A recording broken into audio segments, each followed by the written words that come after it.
Interest rate locks were up massively in January. I'll tell you what it means next.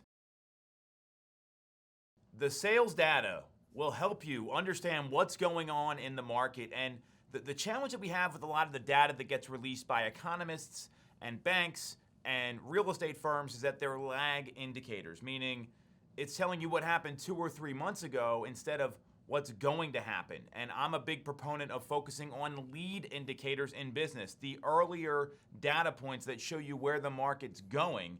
And we've got a great one here from Black Knight. There was a 32% increase in rate locks in the month of January compared to December.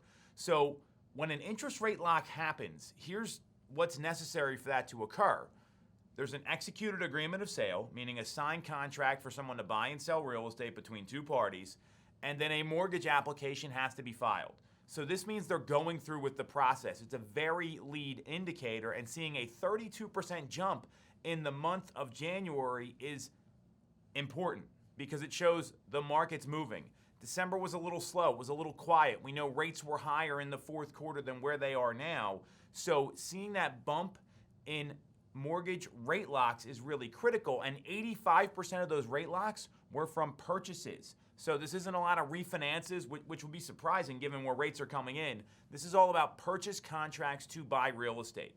What this tells me is there's still a lot of buyer demand out there. Really, really critical point for anyone who's thinking about selling a home or anyone who's thinking about purchasing a property. There's going to be demand. There's going to be competition. It's stuff you want to get clear on so you can operate your business accordingly and go about your decision-making process accordingly. And when I'm talking about business, I'm talking about your household, your home. These are big financial decisions.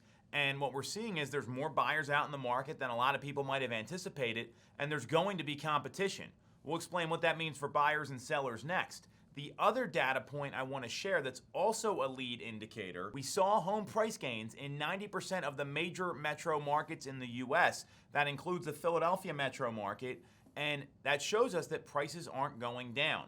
On average, in the entire country, we saw a 4% increase in the median home sale price year over year. So we're seeing that prices are continuing to go up. We're seeing that there's still demand in the market, and it rebounded substantially from the end of 2022.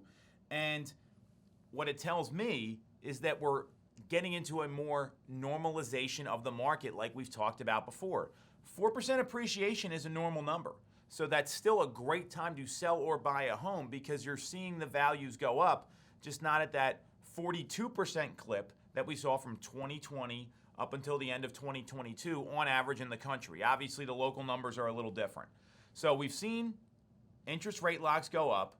We've seen prices go up. What does this mean for sellers and buyers? So for sellers, prices aren't coming down. The market's not crashing. There's still demand out there.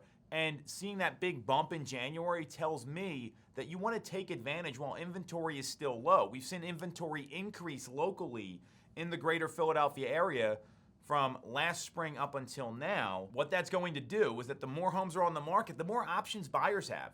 So if I'm a seller, I'm looking at this pop in demand as an opportunity to get my home on the market sooner and take advantage of the multiple offer situations that we're seeing in the market in the first quarter. If I'm a buyer, what I'm seeing here is that we're going to see demand continue to increase. We've seen rates kind of dance around above and below 6 the past couple weeks. So as a buyer, what I'm being mindful of is I want to write a competitive offer, number one. I'm looking at price and terms and how to make that in the best possible light for the seller to increase the odds of my offer getting accepted. And I'm scouring the market. I'm not taking a break or waiting until the spring. I'm constantly looking for that right opportunity. That means you got to talk to an agent, be set up in real-time updates with what's going on in the market, and be open to making some concessions because we're still seeing demand increase. So these are two great indicators that tells us where the market's heading for the rest of 2023. All the more reason to meet with a local agent, get updated about the market you're looking in, your home search, your selling process, so you can understand what's happening locally. And I'm talking about like your neighborhood, your township, your school district, because all these markets are different here, even in the metro Philadelphia area, and get clear on what's going to make the most sense for you as a consumer in this market.